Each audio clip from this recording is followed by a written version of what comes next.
Sobre o livro. Este livro trata das aventuras de Robinson Crusoe, marinheiro inglês que viveu numa ilha deserta da costa da América por 28 anos. Depois de abandonar o lar com 18 anos para ser marinheiro contra a vontade dos pais, Robinson vagou pelos mares, enfrentando muitos perigos, inclusive a escravidão, até chegar no Brasil. No Brasil, Robinson comprou terras e começou a plantar canas-de-açúcar. Ele teve sucesso no empreendimento, mas não conseguiu ficar longe das aventuras da vida no mar. Logo, partiu para capturar escravos na África. Ainda perto da costa brasileira, o navio teve problemas. Depois de 2 terríveis tempestades, os tripulantes abandonaram o navio e fugiram num bote, que naufragou perto de uma ilha. De todos os tripulantes, Robinson foi o único sobrevivente. Ele escapou milagrosamente da morte e chegou numa terra desconhecida, onde viveu sozinho por muito tempo. Nesse lugar, Robinson foi obrigado a lutar diariamente para sobreviver, construindo com as próprias mãos uma casa, buscando alimento e proteção, sem o auxílio de mais ninguém. Ele criou objetos e desenvolveu ferramentas, vivendo sozinho por mais de 20 anos. Na última parte dessa vida solitária na ilha, Robinson salva um índio que ia ser devorado por uma tribo de canibais. Robinson deu para o índio o nome de Sexta-feira, porque foi nesse dia da semana que Robinson salvou o selvagem. Sexta-feira foi o companheiro fiel e constante de Robinson Crusoe durante todo o resto da história. Sem pensar 2 vezes, Sexta-feira ajudou Robinson nos combates e nos momentos de dificuldade. Perto do final do relato, Robinson conta como escapou da ilha em um navio inglês, depois de ajudar o comandante a recuperar o navio das mãos dos tripulantes, que tinham se revoltado e prendido o comandante. O livro termina com a última viagem de Robinson até a ilha, muitos anos depois de ter voltado para a Inglaterra.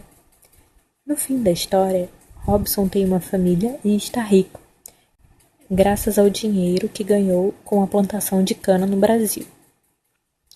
O romance Robinson Crusoe foi publicado pela primeira vez em 1719 e tinha um título mais comprido, que era A Vida e as Estranhas e Surpreendentes Aventuras de Robinson Crusoe. Na verdade, como era costume na época, o título completo era ainda maior. A Vida e as Estranhas e Surpreendentes Aventuras de Robinson Crusoe, de York, marinheiro que viveu 28 anos completamente só em uma ilha desabitada na costa da América. A história fez tanto sucesso que recebeu 2 continuações do mesmo autor. Quase 100 anos depois, o escritor suíço chamado Johann Wyss escreveu uma obra de grande sucesso inspirada no livro de Defoe. Era Robinson Suíço, que também vive longos anos numa ilha, mas com toda a família. Robinson Crusoe foi interpretado de várias maneiras, desde que foi lançado. É uma história sobre a colonização da África e da América pelos países europeus, e por isso fala da escravidão como uma coisa normal. Mas o mais importante aspecto é a luta de um indivíduo isolado pela sua sobrevivência e pela riqueza. Em todo o tempo em que ele vive na ilha, não existe família, amor ou sexo. Apenas o trabalho e a conquista da prosperidade. A relação dele com a religião cristã também é importante em sua história. Personagens do livro. Robinson Crusoe é um jovem que decide ser marinheiro e que vai contar as aventuras que teve quando saiu pelos mares e se perdeu numa ilha deserta. Pai de Robinson Crusoe. Ele é contra a viagem do filho. É um pai autoritário, mas tem caráter firme. Filho do capitão. É um jovem que convence Robinson a viajar pela primeira vez. Capitão do segundo navio. Um homem honesto e sincero que fica muito amigo de Robinson. Capitão do navio pirata. O capitão pega Robinson para ser escravo na ilha onde Robinson morava sozinho, perto da África. Shuri. Menino que Robson leva junto quando foge da ilha do capitão do navio pirata. Capitão do navio brasileiro. Um homem honesto e honrado que salva Robson quando ele foge da ilha do capitão do navio pirata. Sexta-feira. Índio que Robson salva da morte na ilha. Sexta-feira vai ser companheiro de Robson até o fim da aventura. Prisioneiro espanhol. Um homem que Robson Crusoe e Sexta-feira salvam dos índios selvagens. Pai de Sexta-feira. Também é resgatado dos índios selvagens. Capitão do navio inglês. Resgatado por Robson das mãos dos marinheiros revoltados. No barco do capitão Robson, deixa a ilha onde viveu 28 anos. Guia da viagem. Um homem contratado para ajudar Robson Crusoe e o grupo que ia com ele a atravessar as montanhas entre a Espanha e a França. Locais da história. A história de Robson Crusoe se passa em muitos lugares diferentes. Na Inglaterra, a história de Robson acontece em York, cidade onde ele nasce e para onde retorna, e em Londres, a capital do país, cidade onde Robson começa suas aventuras de viagens longas. Depois, a história vai acontecer em partes da África, continente que estava sendo colonizado na época e onde Robson vai ser obrigado a trabalhar como escravo até que consegue fugir. A seguir, ele vive no Brasil, na Bahia, por 4 anos, como fazendeiro de cana-de-açúcar. Só depois disso é que ele vai viver na ilha por 28 anos, na parte principal do romance. Ele chega lá por causa de um acidente com um navio em que viajava. Nessa ilha, Robson conhece vários lugares. A região da praia, a região onde constrói sua cabana, uma parte interna da ilha onde constrói a casa de campo, as plantações que faz e alguns outros lugares. Muitos anos depois, ele retorna à Inglaterra e depois vai a Lisboa, a capital de Portugal, que era um porto muito importante na época. De Lisboa, retorna para a Inglaterra, onde vai casar e ter filhos.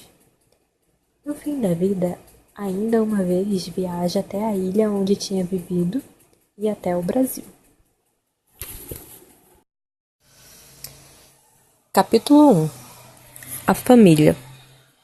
Eu nasci no ano de 1632, na cidade de York, Inglaterra, numa boa família. Tive 2 irmãos mais velhos. O primeiro morreu na guerra. O segundo sumiu no mundo. Como eu era o terceiro filho, meu pai me mandou estudar direito. O problema é que eu só queria ir para o mar. Assim, eu saí de casa contra a vontade do meu pai. Desobedeci às ordens expressas dele, que me disse para não partir, e me lancei numa vida de desgraças e misérias. Não ouvi nem mesmo as súplicas e pedidos da minha mãe. A verdade é que eu estava decidido. Para virar marinheiro, a primeira coisa que eu tinha que fazer era fugir de casa.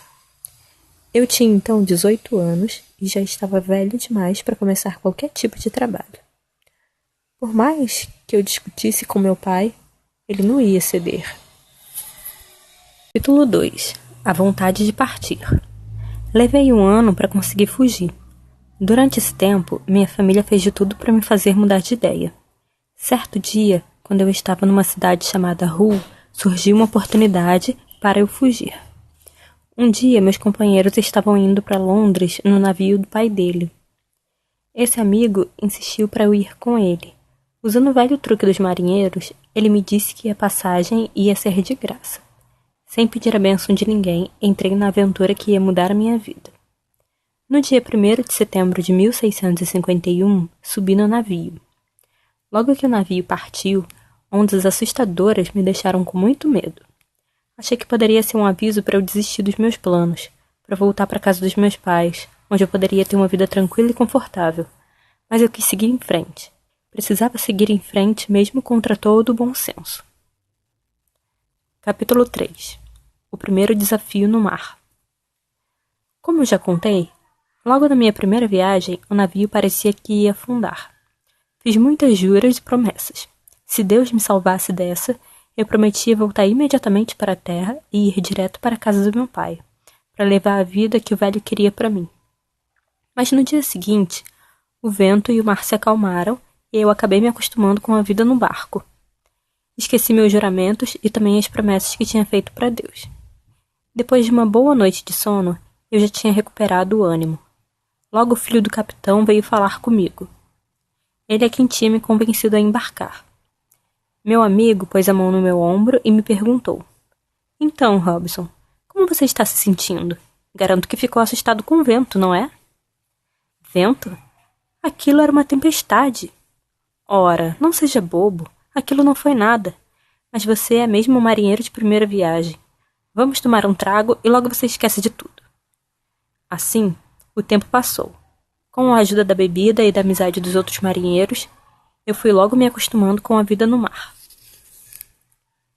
Capítulo 4. O primeiro naufrágio. O navio não teve tanta sorte na segunda tempestade. Depois de lutar com todas as forças, o navio afundou. A gente escapou nos botes de emergência. Será que eu precisava de outro aviso? Ou de mais um sinal para voltar para casa e levar a vida normal? Isso era um aviso dos céus. Hoje eu tenho certeza. Mas naquele tempo, eu tinha a arrogância e a coragem da juventude. Mesmo com todos esses avisos, continuei marinheiro. Eu também pensava que se eu voltasse para casa, todos os meus vizinhos iam rir de mim. Meus pais, mesmo que ficassem felizes com meu retorno, iam morrer de vergonha. Então, quando cheguei em terra, logo embarquei em outro navio, que ia para a África. Era o início da minha segunda viagem. Capítulo 5. A bordo de um novo barco. Logo que eu embarquei, fiquei muito amigo do capitão do barco. Ele era um sujeito muito honesto e sincero. Nessa viagem para a África, consegui ganhar um bom dinheiro. Pensei que minha sorte estava mudando, mas era pura ilusão. Quando voltamos para a terra firme, esse meu novo amigo morreu. Senti muito a morte dele, porque era uma das melhores pessoas que eu conhecia. O sujeito que era ajudante do meu amigo ficou sendo comandante. Como a primeira viagem tinha sido um sucesso, eu resolvi ficar no mesmo barco e continuar a mesma rota. Mas essa segunda viagem foi horrível. Nós sofremos uma grande infelicidade. Durante o trajeto, fomos perseguidos por terríveis piratas. Eles nos atacaram com uma grande fúria. 3 de nossos homens foram mortos e 8 ficaram feridos. Acabamos perdendo o barco e os piratas prenderam todo mundo. Por fim, nós todos fomos levados até uma ilha perto da África. E ali eu virei escravo. Não fui maltratado, mas perdi a liberdade. Meu amo passou a ser o capitão do navio pirata. Capítulo 6. A vida de escravo. Durante 2 anos trabalhei como escravo. Eu fazia pequenos trabalhos de jardineiro ou pescava num barquinho bastante frágil todos os dias. Pensava num jeito de fugir.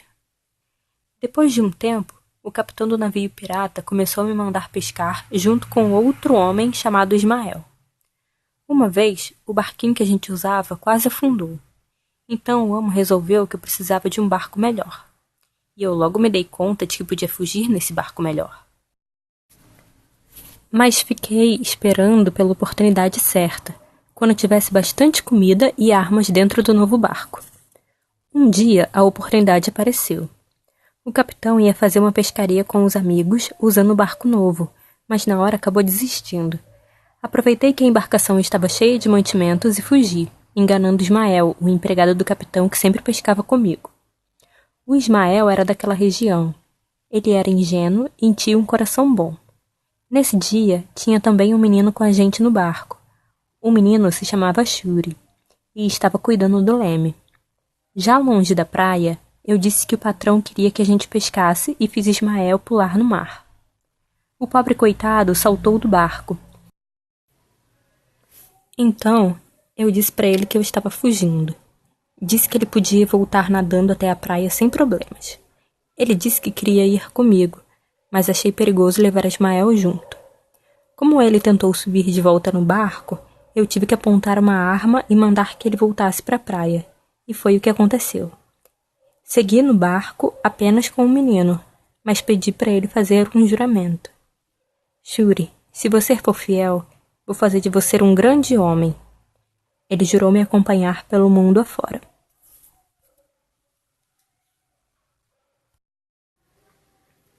Capítulo 7. A fuga. Depois de 5 dias de navegação, Shuri e eu conseguimos uma distância segura dos inimigos. Depois, navegamos por 10 ou 12 dias para o sul, parando em terra só para pegar água fresca. Essa era uma tarefa das mais difíceis, porque os lugares onde a gente desembarcava estavam sempre cheios de feras selvagens. Tivemos que matar muitas delas a tiros. Em outra vez, entramos em contato com uma tribo de homens negros que ficaram curiosos com o nosso barco. A gente estava precisando muito de comida, porque todas as nossas reservas tinham acabado.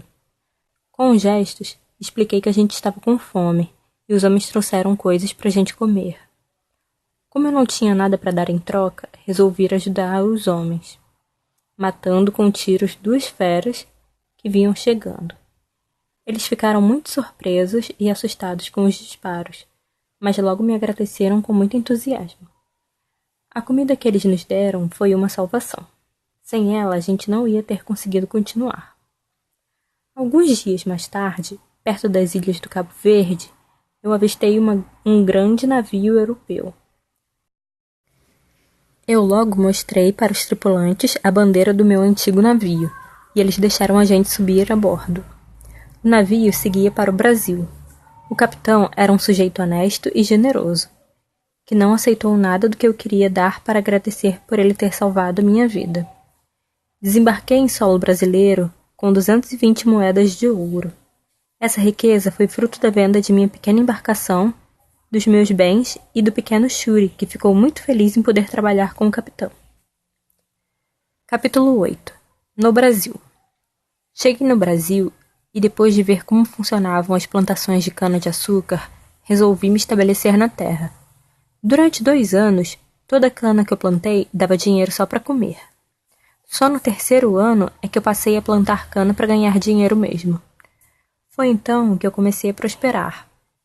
Por meio do capitão, que ficou meu amigo, mandei trazer da Europa várias coisas úteis para a plantação. Tudo ia bem. Com o tempo, eu podia até ficar rico e próspero, mas como antes, eu não conseguia controlar a vontade de sair em aventuras. Eu queria conseguir as coisas antes do tempo e acabava recusando, como um cego, as coisas boas que Deus colocava no meu caminho. Depois de quase 4 anos no Brasil, eu embarquei em uma nova aventura nos mares, abandonando minhas terras, que iam tão bem. Com a minha experiência como marinheiro na costa da África, espalhei entre os fazendeiros a ideia de uma expedição para capturar negros. Era muito difícil de conseguir os negros, mas eles eram muito necessários para as plantações. Todos acharam a minha ideia maravilhosa e me indicaram para ser o chefe da missão. Comecei imediatamente os preparativos. Deixei o meu sócio com a administração da fazenda e contratei 2 procuradores para cuidar dos meus bens e rendas enquanto eu estava fora. Mais uma vez, caros leitores, eu me tornava o agente de minha própria desgraça. Mais uma vez, eu me lançava no mais fundo abismo de misérias. Capítulo 9. A nova viagem. Eu subi a bordo do navio no dia 1º de setembro de 1659. Nesse mesmo dia, só que 8 anos antes, eu tinha abandonado meu pai e minha mãe para agir como um rebelde contra eles e para fazer tolices com a minha própria vida. No mesmo dia, o navio partiu para a África. No litoral, o tempo estava ótimo, mas muito quente. Quando chegamos perto do Cabo de Santo Agostinho, não dava mais para ver a terra. Aí começamos a navegar para alto mar. Seguimos então na direção de Fernando de Noronha, a rota habitual. Nesse ritmo, a gente ia cruzar a linha do Equador em 12 dias. Mas logo tudo mudou. 2 terríveis tempestades desabaram sobre nós. A primeira tempestade provocou grandes estragos na embarcação. 3 dos nossos tripulantes morreram. A segunda tempestade nos atingiu quando a gente tentava alcançar terra firme para consertar os pesados danos provocados pelo primeiro temporal. Acabamos perdidos no mar, lutando com todas as nossas forças para ficar vivos. Capítulo 10. O naufrágio. No meio do temporal, batemos contra um banco de areia. O tempo não dava trégua. O pessoal já estava preparado para entrar no outro mundo, da vida após a morte. Resolvemos abandonar o barco.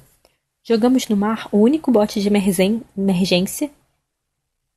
Jogamos no mar o único bote de emergência que continuava inteiro. O vento nos arrastava para a costa.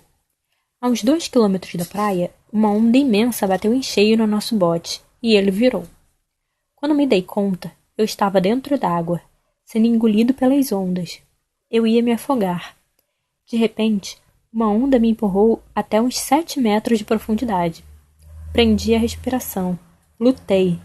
Logo fui arrastado com grande violência e velocidade para a praia. Percorri uma longa distância nesse estado, completamente submerso. Prendi a respiração ainda mais. Meus pulmões pareciam que iam explodir. Segui nadando na direção da corrente. Consegui voltar para a superfície da água. Eu estava muito cansado, completamente exausto, mas as ondas continuavam batendo.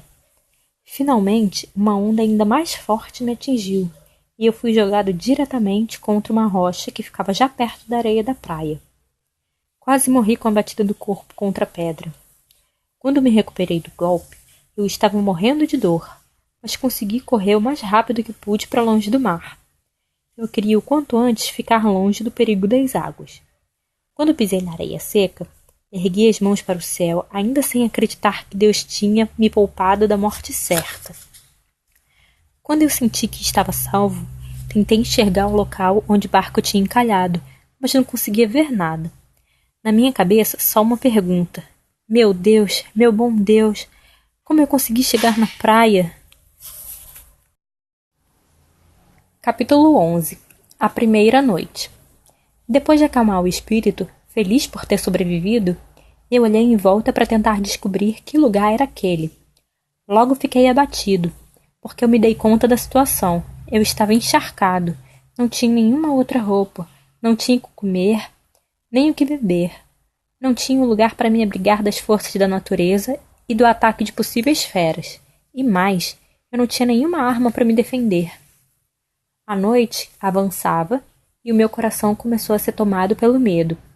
Eu sabia que as feras costumavam atacar durante a noite. O que é que um homem desarmado poderia fazer contra um animal selvagem? Não teve outro remédio. Tive que subir em uma grande árvore. Ali, pelo menos, eu podia me proteger de algum ataque. Logo o cansaço me venceu e eu fui tomado pelo sono. Dormi profundamente. Capítulo 12. Os destroços do barco. No dia seguinte, o tempo estava ótimo e eu consegui enxergar o local onde o nosso barco tinha encalhado, perto da pedra onde a onda tinha me jogado. Resolvi ir até lá e ver se encontrava alguma coisa de útil. Quando eu cheguei perto do barco, me dei conta de que todos os meus companheiros podiam ter sobrevivido se a gente tivesse ficado dentro do barco em vez de fugir no bote. Mas agora era tarde demais. Só eu estava vivo. Todos os outros estavam mortos. Cheguei até ao barco. Foi muito difícil subir, porque o casco estava muito acima do nível do mar. Por fim, encontrei uma corda solta pendurada do convés e escalei até conseguir entrar. Fui logo até a despensa. Eu estava faminto. Por sorte, tinha muita coisa seca que não tinha estragado com a água do mar. Enchi os bolsos de biscoitos e fui fazer outras coisas, porque eu não tinha tempo para perder. Encontrei muitos utensílios que iam facilitar minha vida, mas então apareceu um problema. Como levar até a terra firme os objetos e a comida que eu tinha encontrado? Consegui com muita dificuldade construir uma jangada com os restos de madeira e cordas que estavam soltos no barco. Depois comecei a colocar na jangada tudo que ia me ajudar na minha nova vida. Comida, ferramentas, armas. Quase naufraguei antes de chegar na praia por causa do peso das coisas da minha jangada. Mas com a graça de Deus, consegui chegar em terra firme. Capítulo 13. Construção da moradia. A minha próxima tarefa era examinar o terreno. Eu precisava achar um lugar para morar, guardar minhas coisas e me proteger de possíveis inimigos ou de animais selvagens. Eu não tinha nenhuma ideia de onde estava. Não sabia se estava em um continente ou em uma ilha, se tinha mais gente naquela terra ou não. Foi quando avistei um morro e resolvi subir até o topo para ter uma visão geral. Foi quando avistei um morro e resolvi subir até o topo para ter uma visão geral. E assim eu descobri que o lugar onde eu tinha naufragado era mesmo uma ilha. Após refletir sobre minha situação, decidi que eu precisava voltar para o barco e pegar tudo que pudesse usar para construir minha moradia. Nas novas viagens, fui apanhando mais ferramentas, madeiras e cordas, além, é claro, das roupas que encontrei no barco. Em terra, trabalhei na estrutura da minha barraca, fortificando a construção. Passaram 13 dias desde que eu tinha chegado na ilha. Nesse período, eu fui 11 vezes até o barco. Eu até queria ter ido mais vezes, mas um terrível temporal destruiu o que eu tinha sobrado do navio. Enquanto eu estava melhorando a minha cabana, uma coisa me preocupava: me proteger dos animais e dos possíveis selvagens que deviam estar vivendo por ali. Decidi que a cabana não ia ter uma porta de entrada. Em vez de porta, eu fiz uma espécie de escada, que passava por cima de uma cerca. Depois que eu entrava, eu puxava a escada para dentro e nenhum inimigo podia invadir o meu lar. Levei muito tempo até terminar a construção. Todos os dias eu saía com a minha espingarda para caçar. Tentava descobrir que animais eram bons para comer. Encontrei um tipo de cabra que era muito difícil de caçar. Capítulo 14. A vida na ilha. Aqui começo a contar o drama da minha vida em silêncio, solitário, preso nessa ilha onde cheguei como náufrago. Pelos meus cálculos, minha nova vida começou no dia 30 de setembro de 1659. Depois de 10 ou 12 dias, eu me dei conta de que ia perder a noção do tempo se não arranjasse um jeito de contar e marcar os dias da semana. Resolvi cravar no chão uma estaca em forma de cruz. Na estaca, eu gravei com um traço curto os dias da semana e com um traço mais longo o 7º dia. No fim de um mês, eu fazia um traço ainda mais comprido. Foi assim que eu consegui manter um calendário bem exato durante os anos que passei na ilha. Como eu não tinha as ferramentas certas para trabalhar, até os trabalhos mais simples eram difíceis. Precisei de quase um ano para fazer toda a cerca em volta da cabana. Logo comecei a construir coisas que faziam muita falta, como uma mesa e uma cadeira. Com esses objetos, eu ia poder comer e escrever com conforto. Em pouco tempo, comecei a perceber que eu não possuía coisas fundamentais para uma vida civilizada. Como não tinha velas, não dava para fazer nada de noite. Eu também não tinha um forno, nem potes para guardar comida e líquido. Eu ia ter que aprender um jeito de produzir essas coisas. Certo dia, para minha enorme surpresa, encontrei umas sementes que tinham brotado. As sementes estavam em um velho saco de cevada que eu tinha trazido do barco. Achei que era um milagre divino, que Deus tinha feito brotar esses grãos em terra tão ruim. Plantei os grãos e meses depois consegui fazer pão. Em outra ocasião, caminhando pela praia, encontrei uma tartaruga. A carne era macia e saborosa. E logo, a tartaruga passou a ser uma parte importante da minha alimentação. Outro item fundamental foi a descoberta de um tipo de uva. Eu colocava as uvas para secar e fazia passas, que era muito nutritiva e deliciosa. Investigando o interior da ilha, descobri um agradável recanto, cercado de árvores frutíferas. Ali eu construí uma casa de campo, mas resolvi deixar a minha outra cabana no local onde ela estava, porque de lá eu ia poder enxergar algum barco que passasse. Aproveito para mostrar para vocês, caros leitores, as anotações que fiz no meu diário enquanto eu ainda tinha um pouco de tinta no navio. Tentei de muitas maneiras fazer a tinta render mais, até misturando com água. Mesmo assim, a tinta acabou. Por isso meu diário tem anotações só do meu primeiro ano de vida nessa terra desolada. enquanto eu ainda tinha tinta para escrever minhas desventuras. Lendo esse diário detalhado, acho que vocês vão entender as minhas dificuldades. O diário.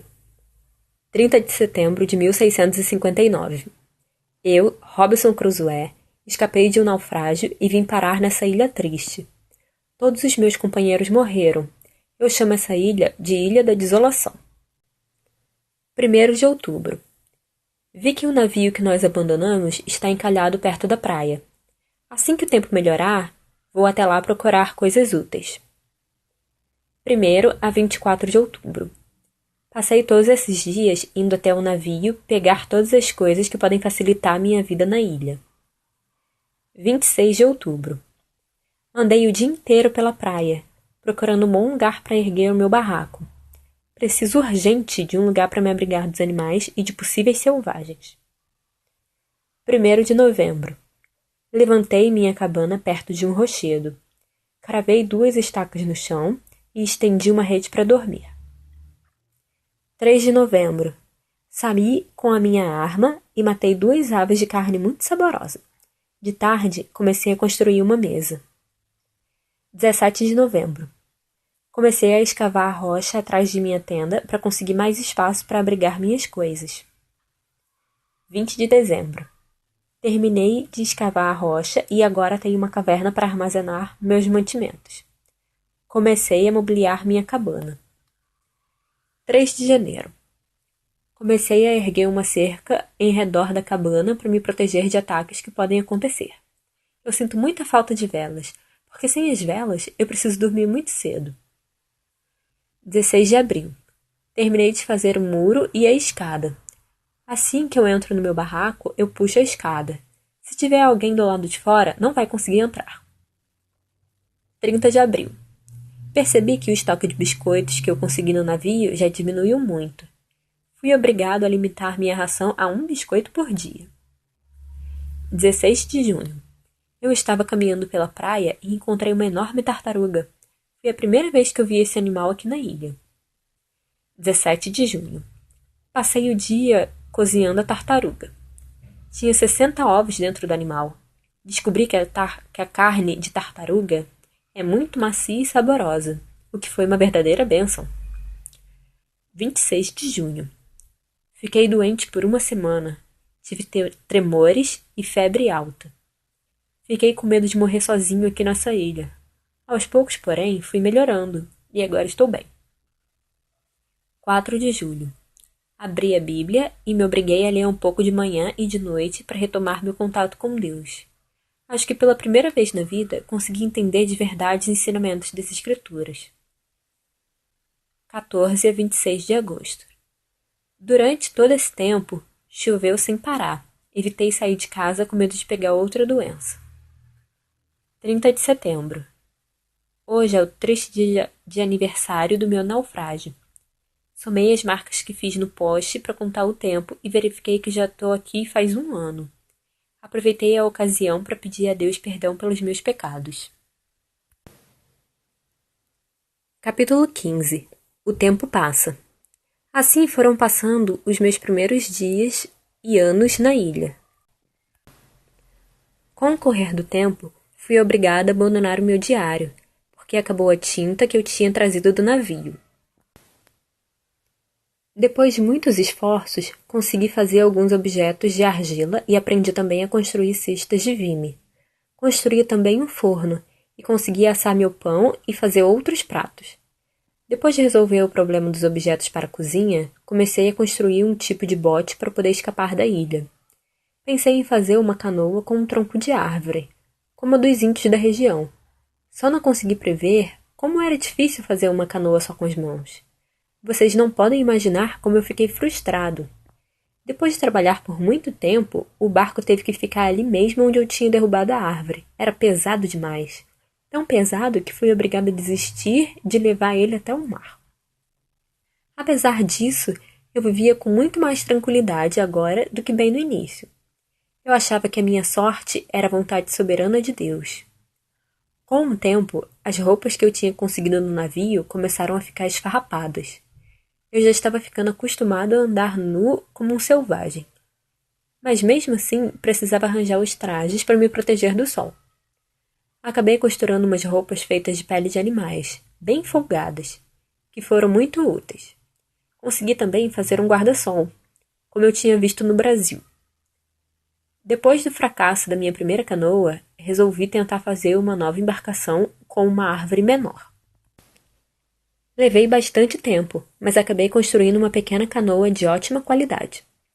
Infelizmente, não dava para usar essa canoa mar adentro, mas servia para fazer navegações perto da praia. Assim, eu já podia explorar as partes da ilha que eu ainda não conhecia. Já era o 6º ano da minha vida na ilha, quando eu tentei fazer uma viagem ao redor da ilha inteira. Eu achava que a viagem ia ser curta, mas quase perdi a vida nessa aventura. Quando estava no mar, peguei uma corrente que foi me arrastando para longe da terra. Se não fosse pela ação divina mais uma vez, eu ia ter morrido. Acabei ancorando em uma enseada longe da cabana e fiz o resto do caminho a pé. Depois dessa experiência mal-sucedida, voltei para a minha vida pacata. Foi por esses dias que reencontrei meu velho louro, um papagaio que sabia falar o meu nome e voltou a ser meu companheiro. Meu suprimento de pólvora estava acabando, por isso comecei a domesticar as cabras para não ter que matar os bichos a tiros. A única coisa que realmente faltava na minha vida era uma companhia, uma outra criatura para conversar. Minha solidão era terrível. Meus domínios agora incluíam meu barraco, a minha casa de campo perto das árvores de fruta e aquela enseada onde eu tinha deixado a minha canoa. Gastava todo o tempo que eu tinha cuidando das minhas posses. Capítulo 16. A pegada. Certa manhã, perto do meio-dia, eu estava chegando no local onde estava a minha canoa e descobri uma marca de pé descalço na areia da praia. Entrei em pânico. Aquela marca não era do meu pé. Fiquei confuso e fora de mim. Voltei correndo para o barraco. A pegada era de quem? Será que era obra de Satanás? Não dormi naquela noite. Depois de muito pensar, decidi que a pegada era de um inimigo real. Provavelmente era de um selvagem, de algum índio que tinha andado por ali. O medo que eu sentia arruinava minha fé em Deus. Se ele me protegia, por que ele me fazia passar por provações? Foi quando lembrei das palavras das Escrituras e me enchi novamente de coragem. Comecei a examinar os redores e logo depois fui até o local onde eu tinha avistado a pegada. Como não descobri nenhum sinal de outras pessoas, acabei por voltar para a minha rotina. É claro que agora eu gastava muito mais tempo fazendo coisas para garantir a minha segurança, como colocar armas em locais estratégicos e reforçar as estruturas dos meus domínios. 2 anos se passaram, e só então eu descobri os possíveis autores da pegada. Capítulo 17. Os canibais. Nas minhas andanças em busca de locais seguros, eu acabei descobrindo uma caverna no meio da ilha. A caverna era um ótimo esconderijo e podia servir como depósito para as minhas riquezas e para as armas, principalmente o meu estoque de pólvora. 23 anos já tinham passado. Eu tinha certeza, se os selvagens que tinham deixado a pegada voltassem, eles não iam poder me ameaçar. Certa manhã, quando ainda não tinha raiado o dia, percebi um clarão de fogueira a uns 3 quilômetros do ponto onde eu tinha visto a pegada. Imediatamente, preparei minhas defesas. Carreguei todas as armas e me preparei para lutar até a morte contra esses bárbaros. Subi até o topo de um morro para olhar a fogueira com a luneta. Vi 9 selvagens nus, sentados ao redor do fogo, prontos para se deliciar com um terrível banquete de carne humana. Eles dançavam feito loucos, fazendo gestos e caretas. Fiquei escondido até os selvagens embarcarem nas canoas, deixando a praia. Depois fui até o local. Lá encontrei sangue, ossos e pedaços de carne humana. Fiquei indignado com aquele horror e comecei a pensar no jeito de matar todos esses selvagens criminosos assim que eles voltassem. Contudo, mais de um ano se passou até que eu visse os índios novamente. Capítulo 18. Sexta-feira. Fazia 24 anos que eu estava na ilha, e todos os dias eu pensava num jeito de escapar. Como Como não tinha um barco confiável, como aquele que eu usei para fugir quando era escravo do capitão do navio pirata, minha única ideia era pegar um dos barcos dos índios. Certa manhã tive uma surpresa. 5 canoas estavam atracadas perto da praia. Eu não conseguia ver os tripulantes. Deviam ser uns 20 ou 30, demais para as minhas forças. Enquanto eu observava os selvagens, usando minha luneta, vi que eles arrastavam 2 prisioneiros para o local de sacrifício. Logo, 3 índios caíram sobre o primeiro prisioneiro. Eles arrancaram pedaços do homem e depois esquartejaram o coitado. O segundo prisioneiro aproveitou um momento de distração dos selvagens e fugiu com toda velocidade para dentro da mata, seguindo na direção do meu barraco. O prisioneiro que fugiu logo conseguiu uma certa distância dos perseguidores. Quando ele chegou perto da minha morada, achei que era uma boa oportunidade para conseguir um criado ou talvez um companheiro e ajudante. Parti para o mar, ocupando um espaço entre o fugitivo e os perseguidores. Assim que possível, acabei com o primeiro perseguidor com uma coronhada. Só dei um tiro no segundo perseguidor, para não chamar a atenção dos outros. Fui obrigada a fazer esse disparo, porque ele apontou o arco e flecha para mim. O fugitivo ficou tão aterrorizado com o som do disparo que ficou imóvel, incapaz de avançar ou recuar. Gritei para ele. Fiz sinais para ele chegar perto. Para minha sorte, ele entendeu os gestos e obedeceu. Foi vindo lentamente na minha direção. A cada 10 passos, ele ficava de joelhos, em reconhecimento por eu ter salvado a vida dele. Eu mostrei para o fugitivo o índio que eu tinha derrubado com a coronhada. Ele pediu a minha espada e cortou a cabeça do índio com uma força impressionante. Quando nós chegamos num local seguro, dei pão, passas e água para esse homem. Durante todo o tempo, ele fazia questão de mostrar gratidão eterna, ficando de joelhos. O homem que eu salvei era um tipo elegante e de bom físico, a pele cor de bronze. Tinha os cabelos longos e negros, extremamente liso. Os olhos eram cheios de vida. Dava para notar que ele era inteligente. Antes de mais nada, disse que ele ia ter o nome de Sexta-feira. Foi numa sexta-feira que eu salvei a vida dele. Depois, ensinei Sexta-feira a me chamar de Amo e dizer sim ou não. Em seguida, nós 2 subimos até o topo do morro para ver se os inimigos ainda estavam na praia. Para nossa alegria, não vimos nem sinal deles. Tinham ido embora sem pensar na sorte dos companheiros que tinham morrido. Realmente era uma atitude de bárbaros. Nós 2 seguimos então para o meu barraco, onde eu dei um jeito de providenciar roupas para o Sexta-feira. Com o passar do tempo, meu maior desejo era que Sexta-feira aprendesse a falar melhor a minha língua e que entendesse o que eu dizia. De todos os anos que passei na ilha, esse foi o ano mais agradável. Capítulo 19. Ensinando Sexta-feira. No dia depois que eu salvei Sexta-feira, arranjei um lugar para ele ficar acomodado. Levantei uma pequena tenda no espaço entre o meu barraco e o muro. Coloquei Sexta-feira num lugar onde ele não podia chegar perto de mim sem fazer barulho. Eu ainda estava desconfiado. Achava que ele podia me atacar de surpresa. Mas eu logo descobri que ele era o servo mais fiel, amável e dedicado do mundo. Comecei a ensinar para Sexta-feira todas as coisas que eu sabia. Eu me dedicava muito para ensinar o inglês e as verdades sobre o Evangelho. Quando comecei a explicar as coisas de Deus, mesmo que Sexta-feira não entendesse tudo como eu queria, logo vi que ele podia ser devoto e seguidor da fé cristã. Enfim, fiz o papel com os recursos que eu tinha para fazer dele uma pessoa civilizada. Acho que o meu primeiro e maior sucesso foi fazer Sexta-feira desistir do monstruoso hábito de comer carne humana. Capítulo 20. Sexta-feira fala.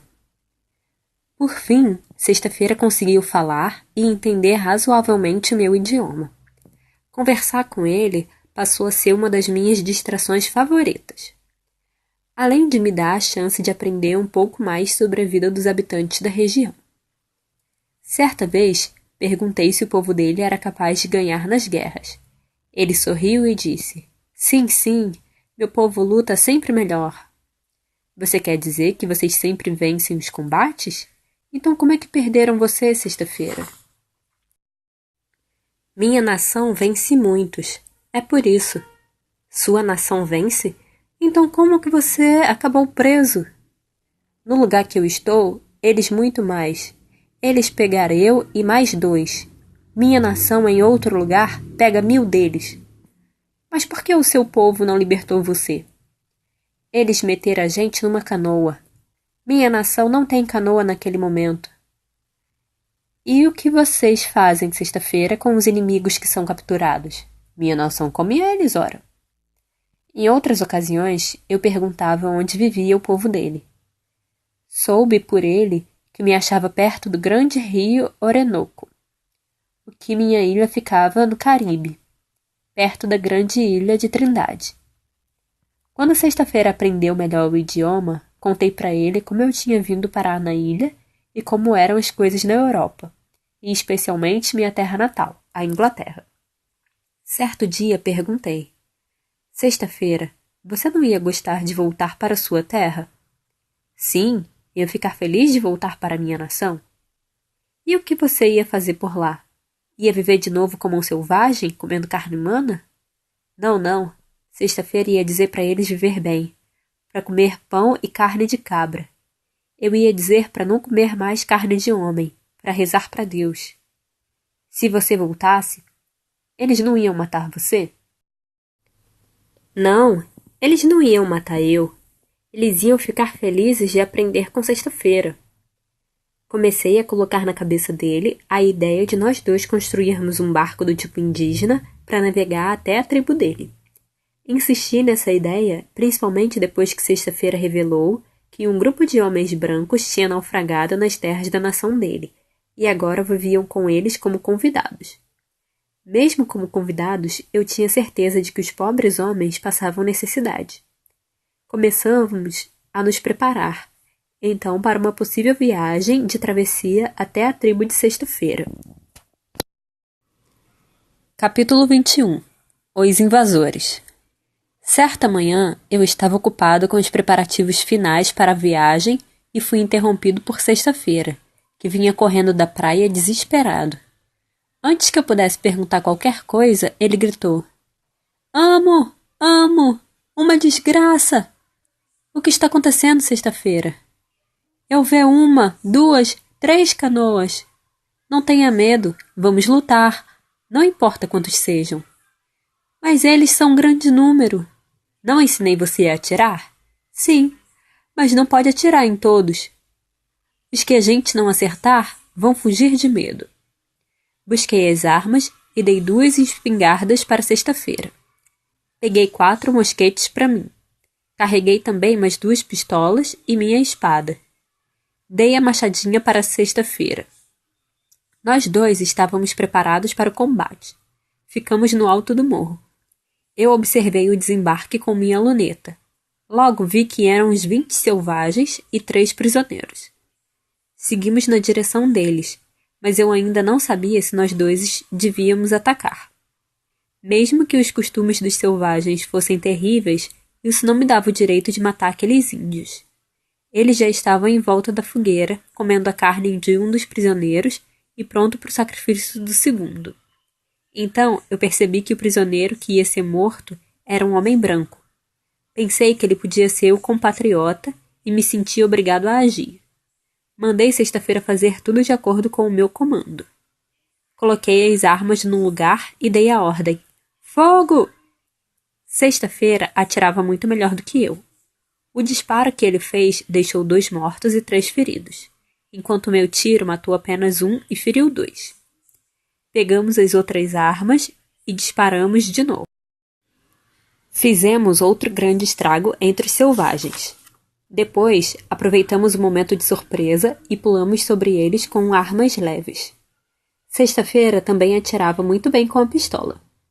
Eu soltei o prisioneiro. Perguntei a nacionalidade dele e ele me disse que era espanhol. Perguntei se ele podia lutar e ele me disse que sim. Com dificuldade, conseguimos acabar com os selvagens. Só ficaram 4, que fugiram numa das canoas, mas um deles estava morto ou gravemente ferido. Mais tarde, contei o destino dos invasores. Mortos pelo primeiro disparo. 3. Mortos pelo segundo disparo. 2. Mortos por sexta-feira no bote. 2. Feridos que depois foram mortos. 2. Morto por sexta-feira na mata. 1. Morto pelo espanhol. 3. Mortos por ferimentos. 4. Fugidos no bote, entre eles um ferido ou morto. 4. Total 21. Numa das canoas abandonadas estava o último dos prisioneiros que eu libertei. Era um índio e estava muito fraco. Pedi para sexta-feira falar com o selvagem. O que me ocorreu então foi uma cena incrível. Os dois ficaram abraçados e começaram a pular e dançar feito loucos. Choravam e riam e gritavam. Demorou um bom tempo para eu conseguir entender o que estava acontecendo. Assim que ficou calmo, sexta-feira me disse que aquele índio era o pai dele. Capítulo 22. Os novos habitantes. Com o resgate do espanhol e do pai de sexta-feira, minha ilha agora estava povoada. Eu me sentia como uma espécie de rei, cercado de tantos súditos. Eu encorajava e animava os meus companheiros da melhor maneira possível. Logo que pude, perguntei para o pai de sexta-feira se os selvagens iam voltar. Ele me disse que eles tinham ficado tão apavorados com os tiros que iam dizer para a gente deles que foram atacados por raios e trovões. Mais tarde, descobri que o velho índio estava com razão, porque nunca mais um selvagem daquela tribo voltou a botar os pés na ilha. Depois disso, nós começamos a planejar um modo de chegar até a tribo de sexta-feira para trazer os outros espanhóis que estavam por lá. Fiquei sabendo que a situação daqueles homens era de dar pena. Eles tinham pouca comida e viviam de modo muito precário, mas era preciso ter mais comida na minha ilha para poder abrigar esses coitados. Antes de colher uma nova safra, ia ser impossível realizar o projeto. Não existe nada mais perigoso para semear a discórdia do que a falta de comida. Agora, com 8 mãos para o trabalho na lavoura, dava para aumentar muito a produção de alimentos. Na época da colheita, tivemos uma safra muito boa e conseguimos estocar alimentos para nós e para todos os espanhóis que queríamos resgatar. O espanhol disse que ia voltar junto com o pai de sexta-feira até a tribo onde estavam os outros. Ele disse que ia tentar convencer os outros homens a ficar do nosso lado.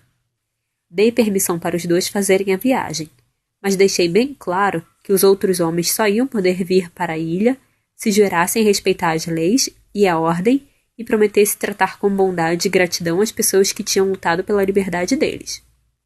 Com essas instruções, o espanhol e o pai de sexta-feira partiram com bom vento. O dia estava bom, ensolarado e sem nuvens.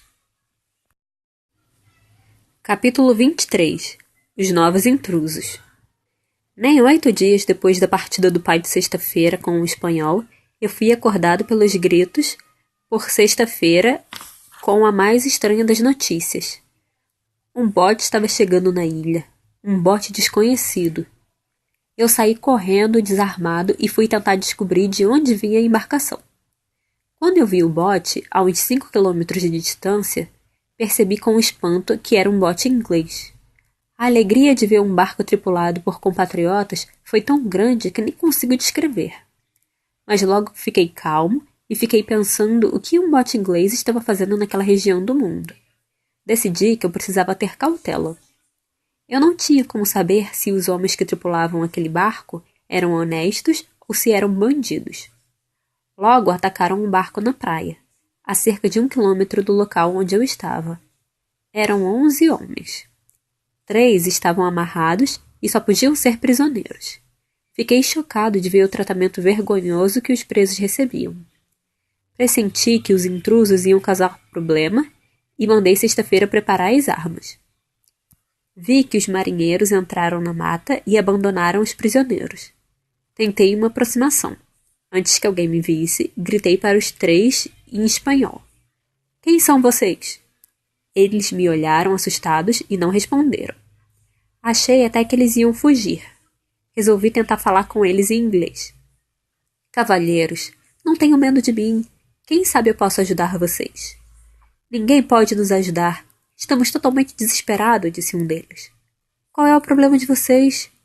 Não dá tempo para contar tudo o que aconteceu. Eu era o capitão do navio, e meus homens fizeram um motim e me prenderam.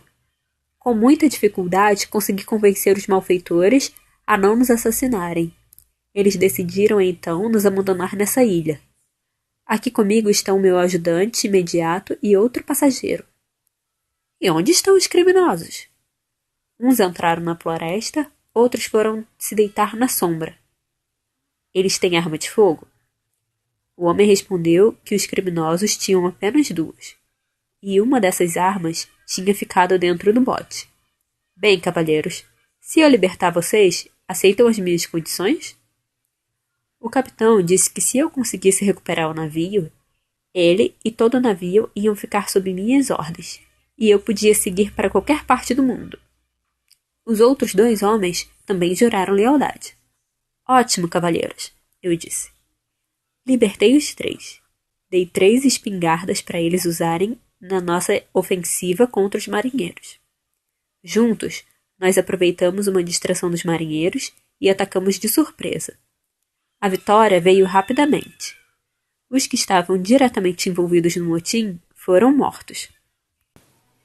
Os outros, que tinham participado de modo indireto ou tinham sido obrigados a participar, foram só presos. O capitão disse que podia poupar a vida deles, se eles jurassem ser leais e confessassem arrependimento pelo ato monstruoso que tinham cometido. Todos juraram que ia ajudar o capitão a recuperar o navio.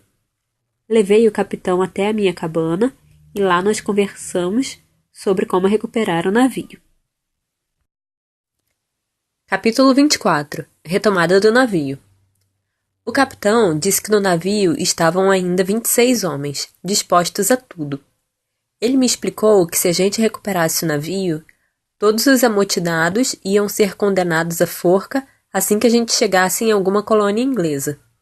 É claro que era impossível atacar os rebeldes com um número tão reduzido de homens como o nosso. Eu disse que o ideal era atrair mais uma parte da tripulação para a terra.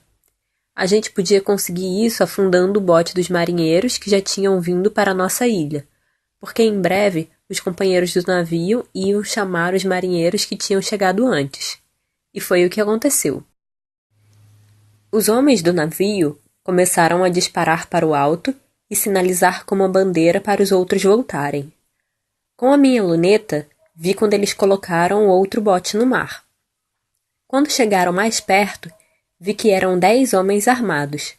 Mais perto ainda, quando eu já conseguia enxergar o rosto deles, o capitão viu que no grupo que vinha no bote estavam 3 homens honestos que não puderam resistir e tinham sido obrigados a participar do motim. Nosso exército ia contar agora com 7 homens, já que 2 dos prisioneiros da primeira leva eram de confiança e decidiram ficar do nosso lado. Quando os marinheiros do segundo bote desembarcaram e viram o outro bote afundando, resolveram voltar imediatamente para o navio. Mas depois deram meia volta e vieram para a praia, deixando 3 homens de vigia dentro do bote. Os outros ficaram bem juntos e logo entraram na mata atrás dos companheiros. Durante um longo tempo, eles vagaram pela mata atrás dos comparsas. Dava para ver que estavam amedrontados. Eu sabia que a gente podia facilmente dar conta de todos, mas se a gente disparasse um tiro, os marinheiros que tinham ficado no bote podiam voltar para o navio e acabar com as nossas chances de pegar o navio de volta. Foi quando eu tive uma grande ideia. Eu disse para sexta-feira e o imediato do capitão começaram a gritar, pedindo ajuda, fingindo que eram os tripulantes do primeiro bote. O plano deu certo. Os marinheiros se embrenharam mais na mata e ficaram cansados. Assim, ficou mais fácil prender os homens. A vitória foi nossa, e os marinheiros pediram clemência. Porém, alguns dos prisioneiros eram perigosos demais, e eu resolvi deixar esses na ilha. Nossa próxima tarefa foi consertar o primeiro bote para retomar o navio. Novamente, o capitão selecionou entre os presos recentes os que eram de confiança. De noite, o capitão embarcou os homens nos 2 botes. Ele usou um dos botes para distrair os amotinados que estavam no navio. O outro bote, que era onde ele estava, chegou no navio sem ninguém ver. A manobra foi um sucesso. Logo, todos os bandidos que tinham ido para a terra foram presos.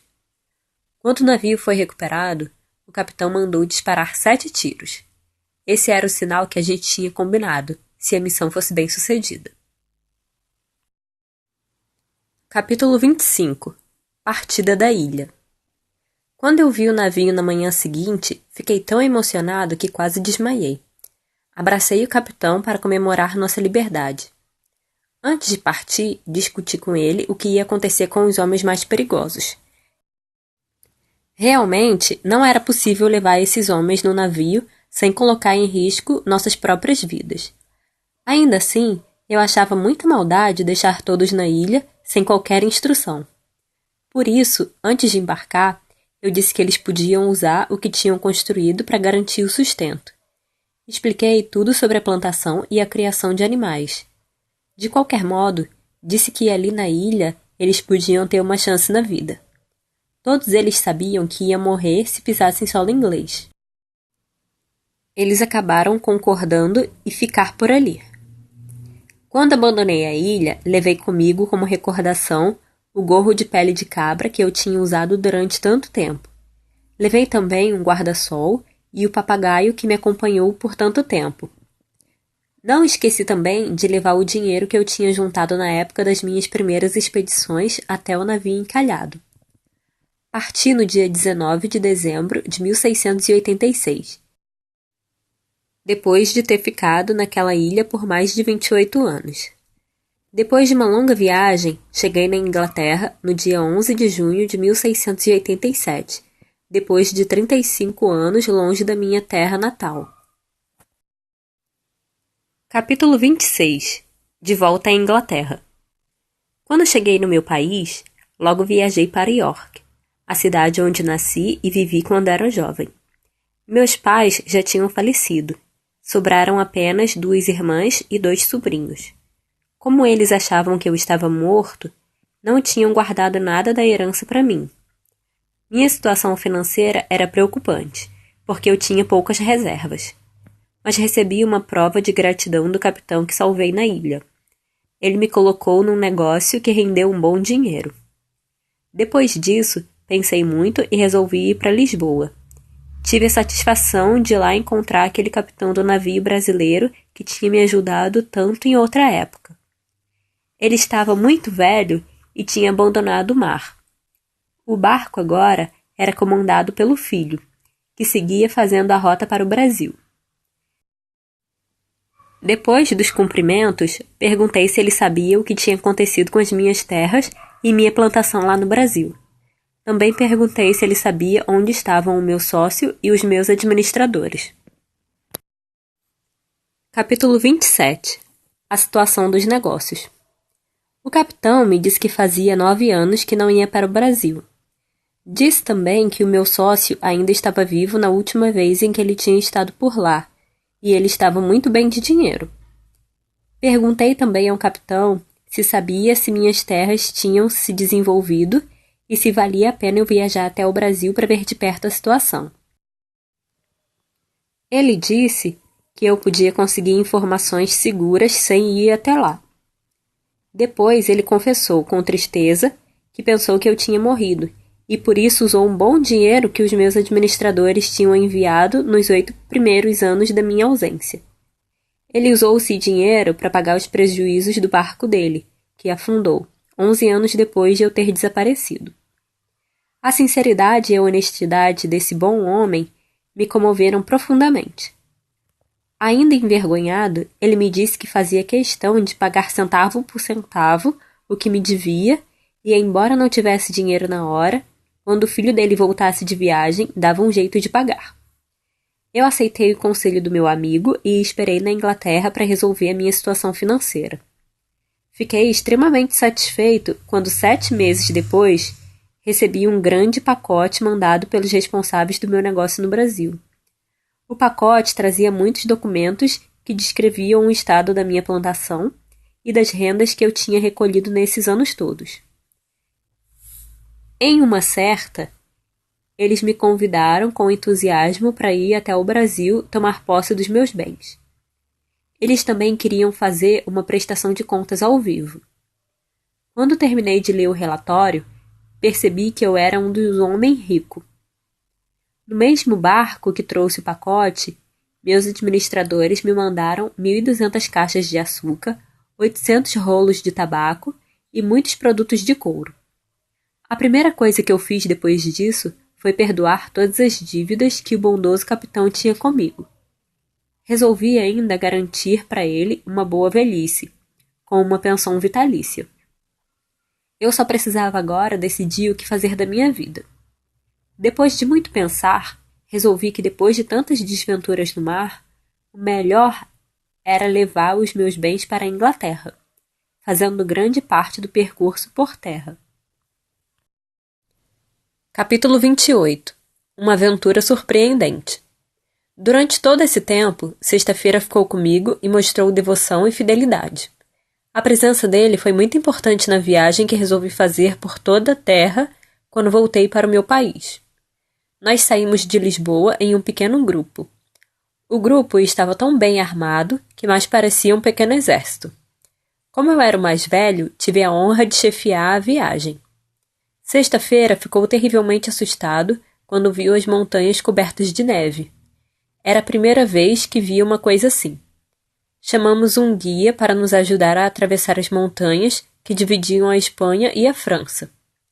No meio do difícil trajeto, um bando de lobos cercou nosso grupo.